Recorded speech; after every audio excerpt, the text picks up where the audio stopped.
56 anyos na lalaki natagpo ang patay sa irigasyon sa Santa Barbara, Pangasinan. Tutukan sa report. Hindi na napigilan ni Sunshine ang maiyak ng ikwento sa news team ang sinapit ng kanyang ama. Alauna raw ng hapon noong Martes, masigla pa raw na nagpaalam ang kanilang padre de pamilyang papasok sa trabaho bilang driver ng water tanker. Pero hindi na nakauwi ng buhay. Natagpuang patay sa irigasyon ang biktimang si Amado Bauzon, 56 anyos, residente ng Barangay Ventanilla, Santa Barbara, Pangasinan. Dito sa bahagi ng irikasyon na ito sa Purok 5, Barangay Ventanilla, Santa Barbara, Pangasinan, nakita ang biktima. Ayon sa ilang saksi, nakasubsob sa tubig ang biktima nang makita ng mga residente.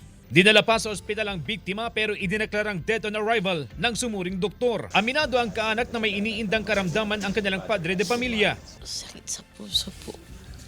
Pero malakas pa po siya, malakalakas po kasi diretso po yung maintenance nila, tapos hindi namin sila pinababayan. Lagi namin chine-check pag umuwi. Tiniyag din ng pulisya na walang foul play sa pagkamatay ng biktima.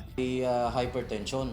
So considering sa init ng panahon, siguro doon nag-trigger kasi ang nakapagtataka doon yung yung area kung saan nalunod si tatay, yung irrigation canal, mababaw lang naman. Sa tala ng pulisya, ito ang unang insidente ng pagkalunod sa bayan ngayong taon. Kasama si Jing Dakanay, CJ Torida, One North, Central Luzon.